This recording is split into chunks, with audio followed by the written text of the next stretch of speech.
Welcome to episode 13 of the Busted Buttons video game podcast. Feels so good to be back. We had to take off last week. I had a lot of crazy stuff going in my life with work, selling my house, and Red, I missed it. Just 1 week off, but I really missed it. But this week, fuck you Xbox Live Gold. We're going to talk about why I'm so pissed off at them. We're going to talk The Last of Us 2 and some of the spoilers that came out and kind of just our whole opinions on that. We're going to talk about my PC specs. My PC specs, they're causing me some issues, so I got to kind of figure out what I'm going to do about that, and I got to scroll down my outline because, once again, I did not put all the topics of what we're going to talk about at the top, which really helps me out while I'm doing the freaking intro. So let me scroll down my notes, see what else we're going to talk about here. Oh, we're going to talk about the best genres to play on PC. We're going to talk about some of our changes in loyalty when it comes to consoles, like, through the years.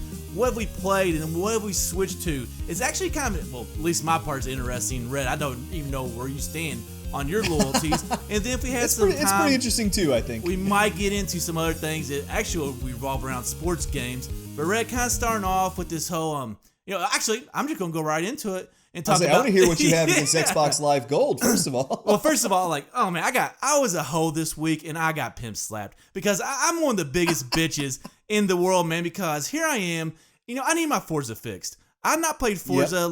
Forza usually releases a game every year. They have Forza Motorsports one year, and then they have Forza Horizon the other year. They kind of switch off years.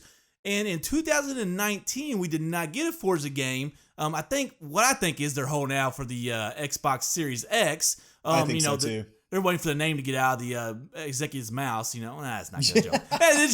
They're all not going to be home runs. Let's just move on. But I've not heard anything in 2020 about the next one either. I not really researched it, but I would have heard something by now. So I had to get my Forza fixed, man. And so Forza 5. At one time when I had Xbox Live Gold, it was a free game. So I went and got that free game. I installed it on my system. That game is my game. So I'm like, okay, I need my Forza fixed. There's no new games out. All the other ones, there's some stuff I can do in them, but I still kind of want to play a new Forza game. So I go into Forza 5, I start it up, blah, blah, blah. You don't have an Xbox Live Gold subscription, you cannot play this game. Well, that's got to be a fucking glitch because I installed this game on my console. It is my game. So, you know what I do? I try it again. Same thing. Okay, well, there's got to be an update or there's a glitch going on or something. So try to update. I don't know if I actually had to update, if there was an update available or not. Anyways, restarted my system, went back into it. Same error message. When looked online, you have to have an Xbox Live Gold subscription if you want to play free games. Fuck you, Xbox. And because of that, I bought 3 months of Xbox Live Gold, which is just fucking stupid. My wife called me out on this one because the 1 month subscription, $10, that's just a terrible deal. And Red, I'm going to talk the whole podcast, so you can just say I was going to say, you're doing great. You're doing great. I'm sitting here drinking my beer, listening to you rant. I'm entertained. So you keep rolling. 1 month, $10, no. But out of the damn principle of the matter, I was not going to pay for a full year because I actually do kind of agree with them. We'll kind of get into that. I don't have a problem with it now. But at the time, I was very, very upset about it. So I bought 3 months of Xbox Live Gold just so I can play that game. And then here's where they got me, man. They got me once. They got me right there. They got me once. And then here's where they got me again. Project Cars 2, another racing game that I've been checking out for a while, was free. So what's going to happen in 3 months is I'm going to want to go play Project Cars 2, and I'm not going to be able to because it was a free game. I don't have a subscription anymore. And at that time, I'll say, well, it's really the best idea to go ahead and get the full year. So I'll go ahead at that time, and I'll go ahead and I'll get the full damn year. So through all of this, I ended up getting 15 freaking months of Xbox Live Gold just so I could play Forza Motorsport 5. And wife, I don't need you sitting there saying, well, you should do the yearly one because that's better than the 3 month one. I know the fucking numbers. I know which one's a better deal. Project Cars 2 got you, though. It suckered you in. It's out of the principle of the matter. I was not paying a full year. So what I'll do is I'll have the 3 months of it, and then I'll pay a full year after that, which is even dumber. So fuck you, Xbox Live Gold. You win. You got me. Go ahead, Red. Hey, they got your money for sure. And I will say, I am not a big fan of that process where if you got the game while you were paying the subscription, you should be able to play that game any fucking time you want. I do not like that model. I understand why they do it. It's a greed thing. It's a loyalty. It's a way to keep you paying. So just like you, let's say down the road you want to play Forza again. Guess what? You're whipping out that credit card and you're re-upping your subscription. It's a great incentive on Microsoft's part. And hey, Sony, you're not off the damn hook either, because I'm 90% sure PlayStation Plus works the exact same way. It does. Because it's just, to me, it is a whole issue with digital distribution of games in general. At any time, Xbox or Sony can say, never mind. You can't play that game now. You bought a license. We are taking that license away. It even let you install the damn game, first of all. That's what blows my mind. I couldn't believe it let you download and install the game and then said, no, you can't play it. Like, that's a double slap in the face. That is a glove slap right to the face. And it's just, again, I get it from a business perspective. It's a great incentive to keep you paying that monthly or yearly or 3-month subscription. But as a consumer, it sucks. I miss just, you go to the store, you buy the game, you own it. In digital distribution, that's just not the way it works. At any time, not that they would, because it'd be bad word of mouth, Sony or Microsoft or Nintendo could take your game away. Or take away your right to play it. Steam, any of these distribution platforms on any console. You bought it digital, they can turn off your license and say you can no longer play this game. I hate that shit. It makes me feel like I don't own the game when you really do, and you pay your hard-earned money for it. That's why I still do buy some games physical. Part of it too is storage space on something like the Switch at first. But at the end of the day, I'm like, we really don't own these games like we used to. And if your subscription lapses for these free games, guess what? Boom, they're gone. You can't play them anymore. And it's frustrating as a consumer. It makes business sense. It makes money for them. I get it. But as a consumer, I'm like, it's not very consumer friendly. Here we are bitching about not being able to play a game that was free to begin with. So, I mean, we can only complain so much. But my thing is, you paid your subscription that month. You should get to keep whatever games you got that month. I'm honestly not, I was mad at first, but I'm honestly not that mad about the free games part. Because like you said, it's free, so you're kind of, it's like, it's not a subscription. Like, okay, it is a subscription service, but it's not like the ones we've been talking about with like Google Suck Ya and the Xbox Games Pass and PlayStation Now. It's a little bit different model from that. But as I kind of thought about it, it's free. I don't really mind that much. Okay, we're only going to give you it for free if you have this subscription. So I'm cool with that. Like I said, mad at the beginning, not really mad about now. I'm like, whatever, you're getting to me for free. I enjoy that. Yeah. But here's my thing. Like, charge me $1 then. Charge me $1 and let it be mine. Like, that's what I want. And, that's probably, I can tell you that's part of their strategy because it worked with me. I'm sitting here and I'm not buying 12 months. I'm buying 15 months. What they want you to do is they want you to get pissed off and then out of principle not buy it for a full year and then realize you screwed up. And then after that, you buy it for a full year. So, like, this is just genius. I don't know if we're dumb or if it's just genius strategy, but they got something going on that's really good. A little bit of both, I'd say. But it is kind of funny you mentioned that the Xbox Live Gold or the PlayStation Plus isn't like the other subscription type services we've been talking about here in the last, pretty much since day one of this podcast. But because the Xbox Live Gold and the PlayStation Plus, you get the free games, a couple of free games every month. You get the discounts on the store, whether it's the Microsoft Store or the PlayStation Store. But then the Game Pass, and I believe PlayStation Now is kind of PlayStation's equivalent of it. I'm not that familiar with PlayStation Now, so I'll let you tackle that one. It is. But Game Pass, at least, it actually lets you basically treat it like Netflix of video games. And I love that model. I haven't paid for it yet because there's just not... my backlog's big enough already. I don't need a Netflix queue of video games sitting there taunting me when I fire up the Xbox. And I don't know about you, but I am tired of subscribing to things. Like, I have so many subscriptions that, like, I'm just kind of to that point. Yeah, it might be beneficial. I might like it, but I'm just done because I have too many subscriptions. I have too many things to keep track of.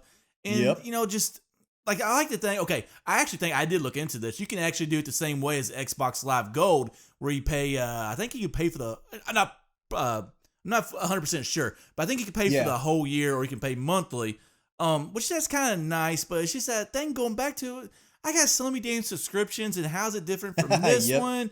And, like, we have, I have Xbox Live Gold and PlayStation Plus. Do you have either one of them now? I have Xbox Live Gold still because I honestly don't know why. I don't play online multiplayer anymore. We've talked about that in prior episodes. We don't keep up with the online multiplayer scene anymore. Like, in the free games every month, every now and then there's a gem in there. There's a really good one. But I feel like it's been slim pickings here for. I know you were excited by Project Cars 2. Yeah. I think 1 month a while back I got like Metal Gear Solid 5, which is a really highly rated game, like AAA game. But the selection just hasn't been there for me. Although I did get Assassin's Creed Syndicate, I believe, on there, and I dropped a good 60. And Uncharted, the collection was on there for free recently, so that was on the PlayStation Plus side. We already had the game, but still. But go ahead. Yeah. But yeah, so I don't honestly, the discounts on the store though, not just the free games, but the discounts are really good. I will say that for both services, it seems like. I don't have PlayStation Plus or PlayStation Now, but the Xbox Live Gold, I feel like I've got my money's worth just on the discounts and the free games and everything. PlayStation Plus, I might get when the new console comes out, but I kind of bought a lot of those big first or third party exclusives that I wanted to with the PlayStation right off the bat. And again, the backlog's big enough, and I'm with you. I'm tired of paying another subscription too, because it's like, you think about when you're doing your budget for the month, or how the next 2 weeks, however far ahead you budget out, and you're like, okay, here's the bills I know are coming due, and then boom, Netflix subscription, boom, Amazon Prime, boom, ESPN Plus, boom, Xbox Live. I'm like, where the fuck did all my money just go? You forgot the bar in there, Red. How much is the bar budget? The bar. Do you actually keep track? Do you actually sit there and budget out your bills? No, I do my recurring bills. Oh, your recurring bills. Okay. Yeah. But here's the thing. Are you actually saving all the excess? I assume all the excess is my bar budget. But here's the whole thing. Are you actually saving money? Because you can sit there, okay, this game is usually $60. Okay, it's $40 off, so I just saved $40.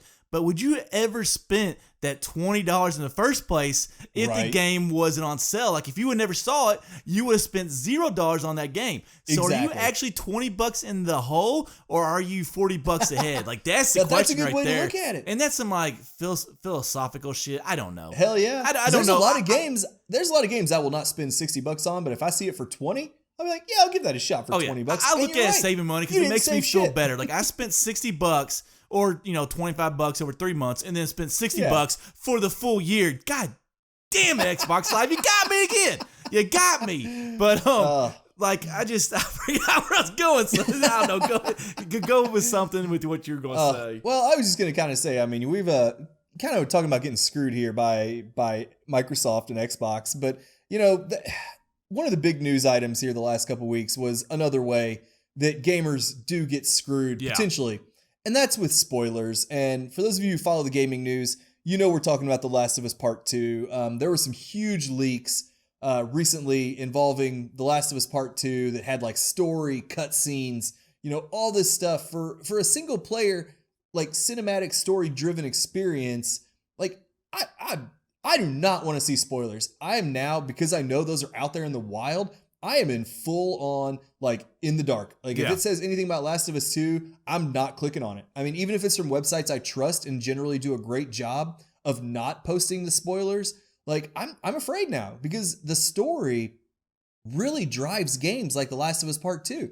I mean, it's an emotional, like, there's twists, there's turns, it keeps you guessing. It's a strong story. One of the best stories in video games in the original. Agreed. And to me, to spoil that without getting to play it, it straight pisses me off. I mean, I'm like, I won't click on them, but just, you can see it randomly on your newsfeed or something because of algorithms that spit that stuff out, because it knows you like video games and The Last of Us. So I hate spoilers in general. I am very adamantly, as a player of video games, mostly single player story driven games, like, I do not want spoilers in my shit. I want to experience it for myself. Just like if you're paying to go see a movie or you're watching a TV show, like, Game of Thrones, everyone's like, no spoilers, whatever. It's the same way with video games. It is no different. I do not understand people who are going to play the game and still want to read the spoilers. Okay, if you're not going to play the game, I get it. Whatever, read the story beats. As someone who wants to play it and experiencing it, remembering how the first game affected me, like, as a very great story, I do not want the experience spoiled. So it pisses me off. I do think spoilers are a bane on not just video games. It's entertainment industry in general, but video games in particular in this case. So what do you think about it? I mean, it's gotten worse too as the digital age has gotten, better and better and expanded more and more. I hate them. I try not to watch them. But like you said, algorithms can spit things out, like, and show them right in front of you that you can still try to dodge them, but you can't dodge everything.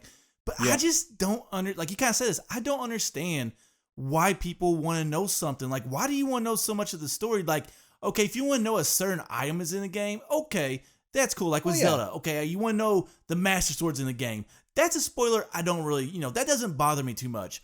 But when it comes to the story and everything, like, I just don't understand why people want these spoilers. Like, the only thing I can think of is social status. Like, something that maybe other people don't know, but you're ruining the game. And like, why do you want to do that? And like, there's so many people that do it, and that's why these media outlets do it. Like, I understand. It gets clicks. And what's the point of running a website? The point of running a website is to get clicks. You throw ads on those pages. The more clicks that go to those pages, the more money you can get from advertising. So that all makes sense. So you're not going to see me get mad like Polygon, or I'm not saying they're the ones posting the spoilers, but I'm just saying these big outlets, IGN, Polygon, who's ever posting the spoilers, like, I don't think you can get mad at them because I understand that's why they're doing it. The problem is the gamer. Like, why are you so interested in spoilers? Like, for me, it does nothing. It just ruins everything. Like, I want to play the game. I want to experience it, like, in its full story and not have anything ruined. So, like, what are you getting out of this except social status? So, I mean, I guess here's my question to you. Like, why do people do it? I have no idea. Like I said, if you're going to play the game, you're planning on playing the game, there's no point. I understand people who be like, I'm never going to play that game. I want to read what happens. Then whatever. I kind of get that. You're not going to play the game. You're not going to pay for it anyway. But if you're going to play it, I don't understand as a gamer why you would want to. I agree on the media outlets. Like you said, IGN, Polygon, every single video game website out there, they want the clicks. Yeah. I get it. As a business, I get it. But I think that the spoilers in general are bad for the industry. Now, this Last of Us Part 2 one is kind of interesting because of the rumors that have come out about it, and the source of the leaks for the spoilers has been, I thought, kind of a fascinating story to follow. There were rumors, as far as I know, they haven't been substantiated, that it was actually a disgruntled employee who leaked the information out because they were disgruntled because of all this COVID situation. The game's release got delayed, and a lot of these developers, or employees, their bonuses are based on sales. Yeah. And if the game is not out there for sale, they're not getting paid their bonuses. So the rumors that I had read that are out there is that it was a pissed off employee that, they couldn't get their bonuses because they wouldn't release the game because of the COVID stuff. So they put the spoilers out there as a way to force Naughty Dog's hand. Don't be a douchebag. That's my response to that. Don't be a douchebag. There's other people. Right. There's a lot of people out there that are suffering right now, and you're bitching because you didn't get a bonus. Well, at least you have a fucking job. So don't be exactly. Now I'm pissed off at this guy. Don't be a douchebag. You have a job. There's a lot of other people that don't have a job, that are on unemployment, that aren't making near as much money, and you're just mad. Now, I had not read the story, but I'm just going kind of on what you said. But it does make sense that, hey, you didn't get bonuses because you didn't hit sales figures by a certain point. First of all, Naughty Dog, adjust your bonus structure for this time.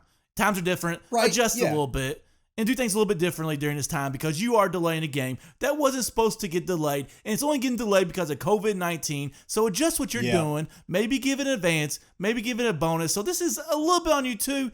Don't piss off your employees. That's a good story here. Right. Like, don't piss off your employees. But this guy, he's got to quit being, or a girl, whichever one it is, he's got to quit being a douchebag. If it's even true. If it's even true. But you know what? Sony has come out and said that it's a hacker or something. So, but of course, they're going to say that. Yeah. They do not want stories coming out about them denying people their pay or bonuses or whatever. So I would love to know which side is right because, we can't substantiate what Sony's saying. We can't substantiate what this random, the rumors are. And of course, Sony's going to come out and say, no, it was not an internal disgruntled employee. Everything's hunky-dory, Hakuna Matata, blah, blah, everything's great. But so I'm really curious to hear, like, if we ever hear the truth behind it. Because, we have Sony's point of view. We have the rumors. Who knows? I don't know which one's true. Like, it's kind of weird. Like, I think, in my opinion at least, you hear about these spoilers a lot more with consoles than you do the PC gaming now.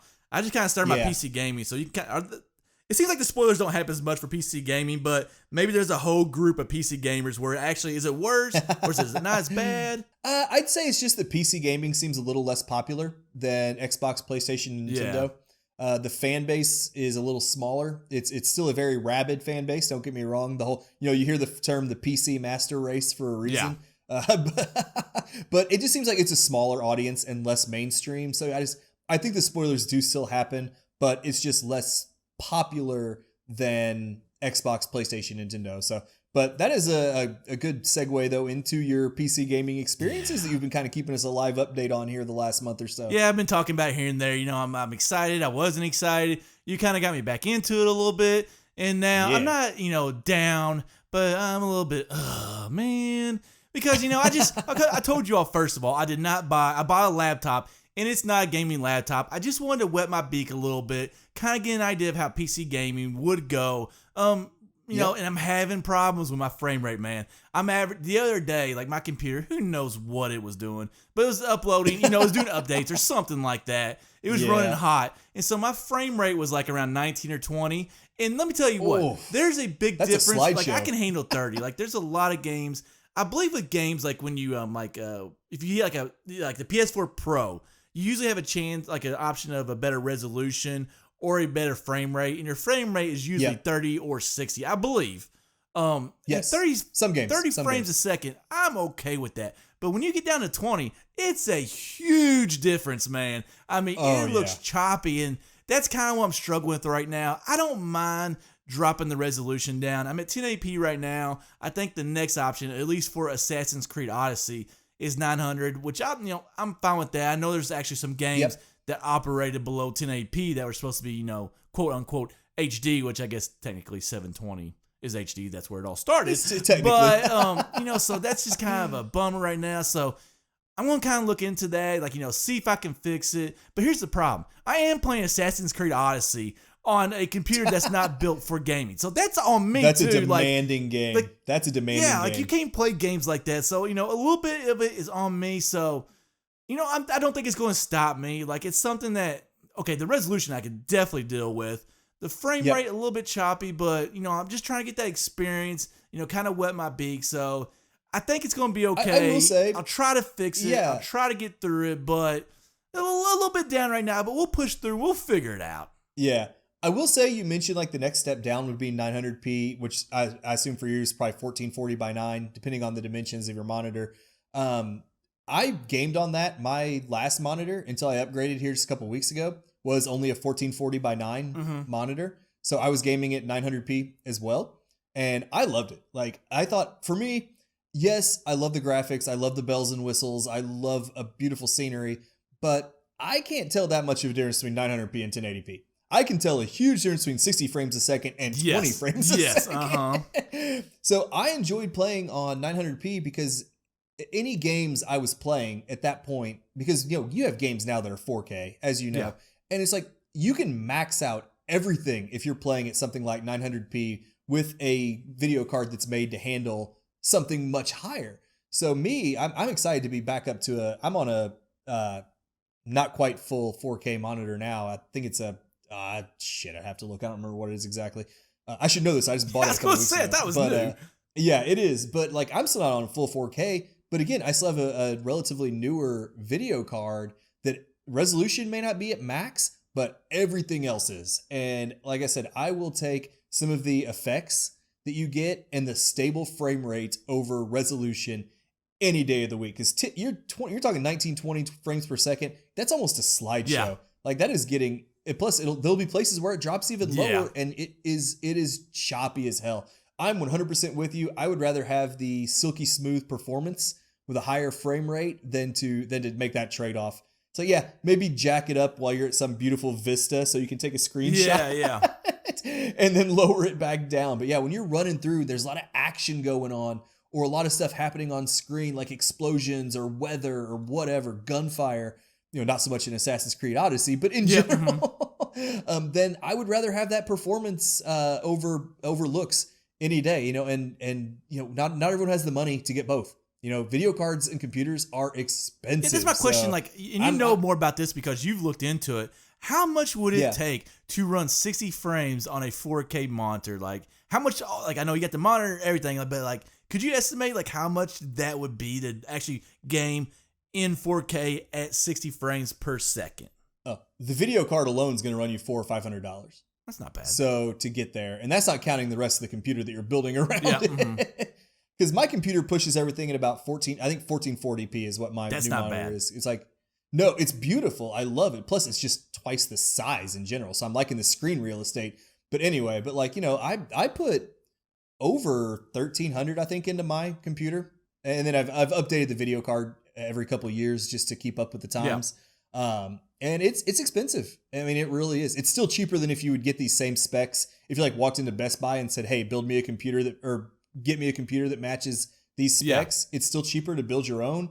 But man, it is I can see the appeal in the 4K gaming on consoles, because you're talking paying $500 for a console versus paying 3 times that amount for 4K gaming on a computer. Granted, computers do a lot more stuff. You think of all the behind the scenes stuff we do, the podcast, the videos, the website. So, I mean, you're using your computer probably more than you use a console. So, I just think they look cool, man. I see all these PC towers on the internet, and they just look amazing. Now, you can keep that tower right and just like replace parts as you go along, correct? Yep. That's what I do. I mean, my towers, again, get something big enough to let you work in it. Because if you get like a micro case or something, you have to start looking into parts that are kind of specialized for it. And that's why laptop parts are expensive as hell, because it has to be like compartmentalized for a laptop. So no, like, because I've upgraded my video card in this computer twice. I've added RAM to it. I mean, that's a beautiful thing about having a big PC case. You can pop it open and put in new parts, put in new RAM, put in new hard drives, whatever you want to do, short of basically a new motherboard. But even that, you can keep the case and remove the motherboard and put in a new one. I mean, it's all very standardized now, which I'm a huge fan of. I think that's why I'm going to go. Like, I think I'm going to continue on with PC gaming. But even if I were not to do that, like, I've always been a big laptop fan. I think my next computer, I think I am going to get like a big, like a desktop. I guess I could just call it a desktop, actually. A big desktop computer, because we do like a lot of editing and a lot of other things that do take quite a bit of RAM, and like, just like you need a lot of processing to get them done. And I know you can just do that better with a bigger PC, because you have more room to put more powerful stuff into the computer. So like I said, I think my PC gaming will continue. It's just a little bit rough around the edges right now, but I expected that. So, that's on me. I should have looked into it a little bit more, but I believe that gaming laptops were also pretty expensive, and I don't think I was willing to pay the price, but I was not ready to do a PC tower. So you know what, man, we'll figure it out. We'll get through it. I think one day I'm going to be able to build one of those sweet looking neon light computers, because those PC towers with all the circular lights and everything, those things look freaking amazing. But you know what? Kind of talking about specs, like, in PCs, like gaming, there's also, I think, some different genres that could help. Like we said, I've been playing Assassin's Creed Odyssey. Maybe not the best game if you have like a lighter, a not as powerful computer, but we can also switch up the genres. It might not take as much processing power. I kind of just want to ask you, Red, what are some of your favorite genres to play on PC? I think hands down the best genre for gaming on PC, where like the PC is truly optimized for these kind of games, is your strategy games, especially real-time strategies. Like, you think of games like StarCraft, the old Warcraft games that were so popular, where you build the armies, you build up your base, and you just like rush your opponent and you try to crush them, because the mouse is just so perfect for highlighting, like whether it's an army or a building. Like, the whole point and click of the mouse is perfect for real-time strategy games. I personally suck at them. Yeah. So, like, I can't work as quickly as some of these people do. It blows my mind how good some people are at like StarCraft and games like that. But it doesn't always have to be the real-time strategy, because one of the most popular franchises on PC is the Civilization series, and they're up to Civilization 6 now, and that's more of a turn-based. There is combat, but it's more focused on building up your territory, your cities, your country, whatever you want to call it. And so again, the point and click, the ability to like have all your menu options down at the bottom that you can just click on so easily with a mouse, is where that genre really shines on PC. So even though I'm not very good at them, I do enjoy some Civilization games. I don't really necessarily enjoy the real-time strategy games because, like I said, I pretty much suck at them. But it is perfect for the keyboard and mouse combination. And then another big one are the flight games, the simulation. Hold on a second. I want to ask you, you're talking about the strategy in Civilization 6. Like, how's that different from like a JRPG game? Because it sounds like a JRPG game, but I'm guessing that's not, or is it? No, not at all. So they're both turn-based. So that is probably where the kind of confusion comes in. Yeah. JRPGs are like the combat is all turn-based. Like we attack, the opponent attacks. We attack, the opponent attacks. Yeah. And a lot of them have kind of like that anime art style, that kind of thing. But at the end of the day, they're still RPGs. Like they're not that dissimilar from a Skyrim, The Witcher, whatever, in terms of it's an RPG storyline. Plus you have skills, stats, all that stuff. So now Civilization games, it's all about building up a city. Yeah. So it is still turn-based from the standpoint that like your army and your community gets to do all its moves, and then the computer or your opponent, whatever, all gets to do their moves. So it's a little less stressful because you're not frantically trying to do everything at the exact same time your opponent is. Like people can play games of Civilization over months because, you play whenever you can. You get on there and you do your turn, all your moves, and then it might be a day or two before your opponent gets on there and does it if you guys are playing that way. Now, when you're playing the computer, it's a little bit quicker. I would hate that, man, because that's what I hated about Animal Crossing was that you did some things and then you literally had to wait to the next day in human time to like see those results. And it drove me nuts because I have limited time where I can play games. So like when I play them, I want to be able to accomplish tasks, even if it's very small. I want to be able to accomplish tasks. And if I need to time skip, let me time skip. Because I can't time skip in my fucking life because I got my kids, I got everything else going on. So when I play a video game, let me get to a certain point. So if I gotta see, I already hate this idea because if I gotta wait for somebody else to get on or make their moves, I'm moving on. I'm doing something else. That's why I say if you're playing the computer, it's a lot quicker because they make their turn really quickly. That's what I'll do. Yeah. Plus, I'd rather play the computer than another human. Let's be honest. Yeah, because you suck. Remember? Exactly. So, but then the flight games, the flight simulators. Microsoft Flight Simulator has been a popular game.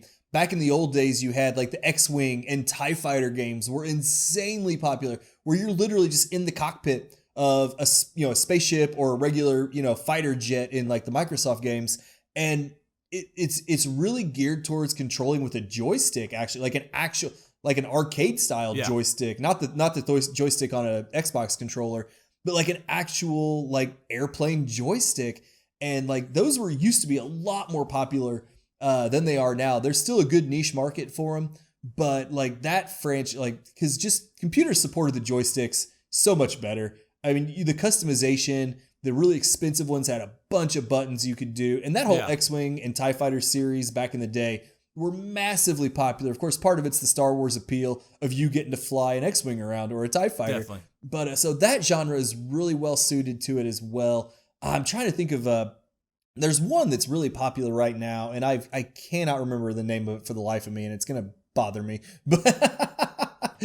But then another one though that is popular on consoles as well, but a lot of people think that the computers handle them better, is first-person shooters. Yeah. And I just now realized that you actually had that on the outline, and I added it again for no reason. I was going to say something, but I was like, I'll let him go. I'll throw myself under the bus on that one. I totally skimmed right over that one and went straight to RPGs. Well, I kind of want to go back to simulation for 1 second. Like, you kind of talked about the flight ones, but like, okay, I played Animal Crossing. I hate it. So any of these life simulators, like Farm Simulator, which is a console game more, but like Sims, or anything like that, I'm probably absolutely going to hate. Yeah. Now, one game that I could see myself getting into as far as the simulation genre would be the roller coaster ones, which I believe those are simulation games, aren't they? Yeah, well, yeah, because they're kind of like I think roller coaster. I can't talk now after our breather there. Roller Coaster Tycoon is the really. What are you talking about, Red? This all runs right together. There's no breathers in this.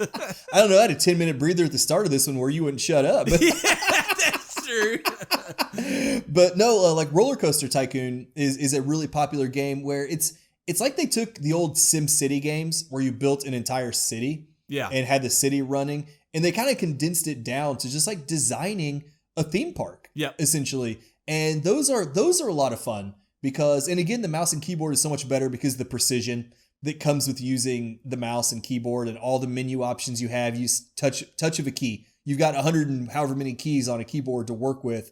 And just the precision of laying out like a roller coaster track. Or like I said, with the Sim City, something like that, of a whole city, the streets, everything. It just lends itself more to the mouse and keyboard than a joystick. A joystick's just a little tougher like to play these games on a console because it's less precise. With a mouse, you just point and click on whatever you want. And it's a little simpler. But yeah, those kind of games, like you said, the roller coaster tycoons, there's a train simulator that's insanely popular. Like it has like hundreds of dollars worth of DLC because there are people out there who love it. Like why? Like is it the views or something, or just like I don't know what it is, but people love it on Steam. It's always one of the more popular games on there.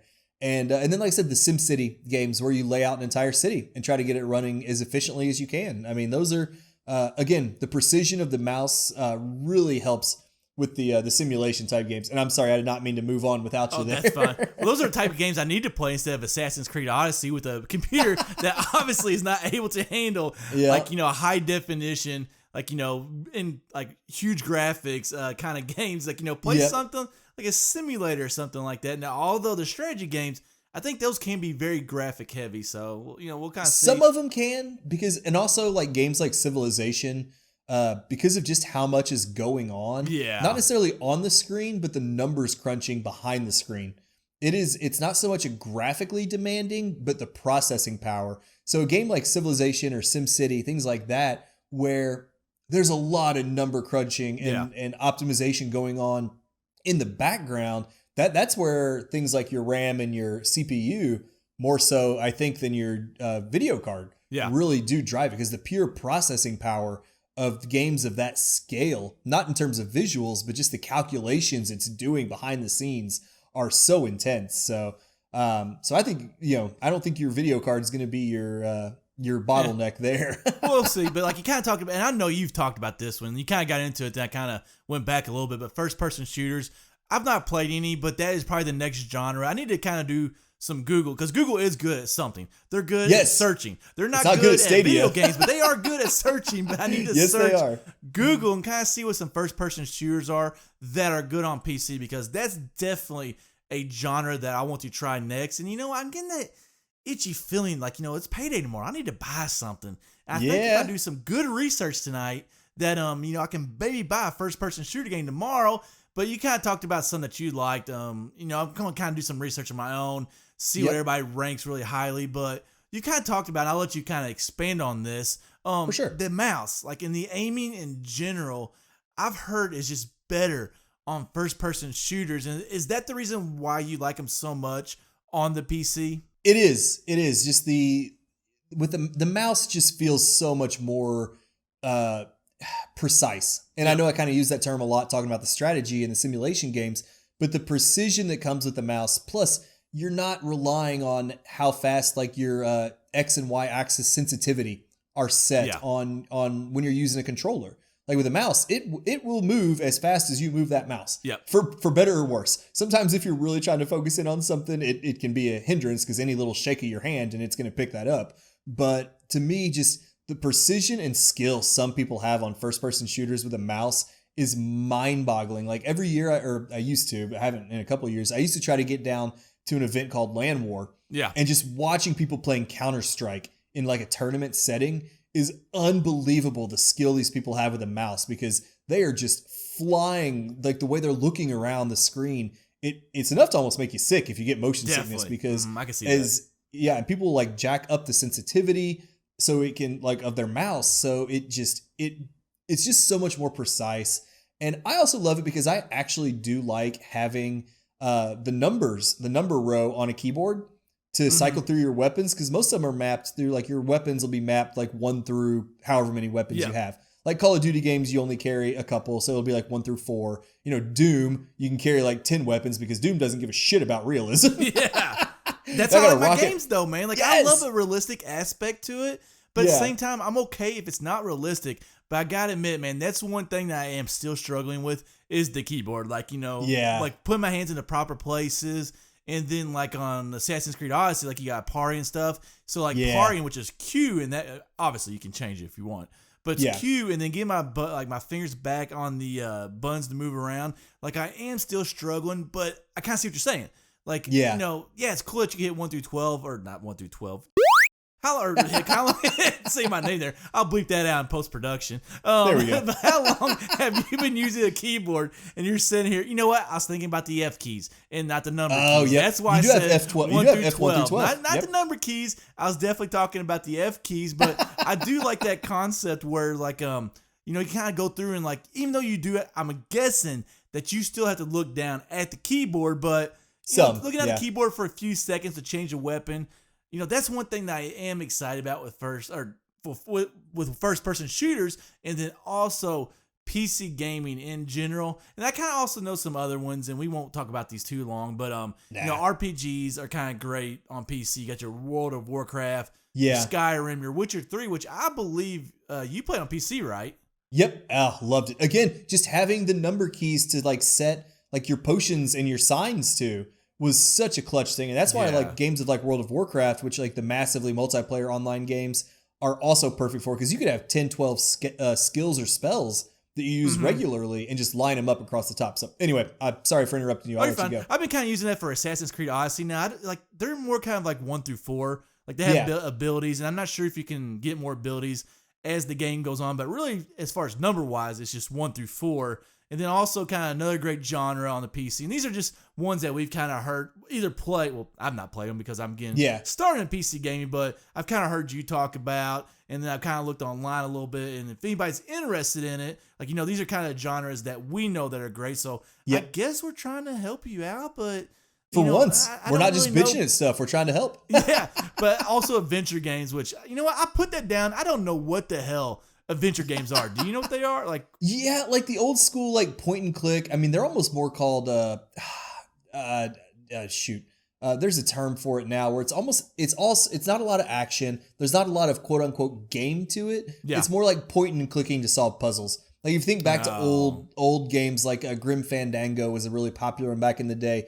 Some of the old just games like that. I'm totally drawing a blank here, but yeah, it's more like clicking around to solve puzzles. Yep. Like picking up parts of the environment or tools, whatever, to solve puzzles. So they used to be really popular back in the day. They're getting popular again now because all the indie developers put out a lot of really good story. Like Gone Home is one of the most popular ones. I've heard about that one.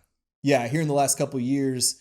And it's just there. I played one called Firewatch not that long ago and really enjoyed it. So there's not that much game to them. It's like, you know, doing a little point and clicking to solve puzzles. I mean, like back in the day, they were literally called point and click adventures. So this podcast is an adventure, man. I'll tell you that. But, and then kind of like the last genre I've heard about is Sandbox, which I always associate Sandbox with open world games, but I think it's more of the concept, like you get this like huge world and you can kind of do whatever you want to in it. That's how I read Sandbox games. But you know, your games like Minecraft, GTA that's a big one. 5, you know, GTA 5 is too. And then Second Life, those are, you know, also some great games. So kind of like, you know, summing up, great genres on PC. We like, well, once again, I just started my PC game. We're getting you there. Red lights, and then kind of also talking about in general to help out any new PC gamers. You got simulation, strategy, first-person shooters, RPGs, adventures, and Sandbox. There's your lesson from the teachers, Hick and Red of TGPC Gaming and Busted Buttons. But Red, you know what, man? Once again, every damn podcast, it flies by. You get talking, it just flies by, and it's that time we need to wrap up. So, first of all these links will be in the description. But if you want to, you can support us on Patreon or PayPal. Patreon is a monthly thing. PayPal is kind of just a one-off. So if you're like, hey, dude, I kind of like you, but I don't really like you a lot, so I just want to give you like $1 or $2. Cool, man. We will take that $1 or $2. We appreciate it, but you can do that through PayPal.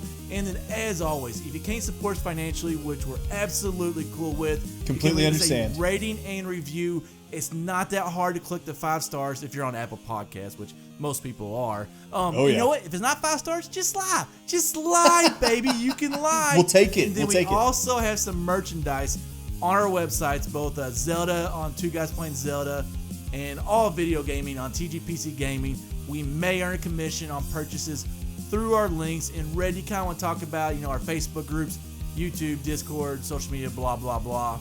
Yep, I mean we're all over social media. On Facebook we have Zelda Realm, of course, where we talk specifically about Zelda games, and we have Gaming Realm, where we talk about games and gaming in general. You can find us on YouTube. Again, we have two guys playing Zelda and TGPZ Gaming. We have a great Discord server where we have all kinds of conversations: Nintendo, Microsoft, Sony, PC, game specific, any kind of general gaming topics out there on Discord. And we're also on Twitter and Instagram as well, so be sure to hunt us down. And thank you all for listening. Continue staying safe as hopefully we get near the end of this shelter in place and this quarantine, and keep on gaming.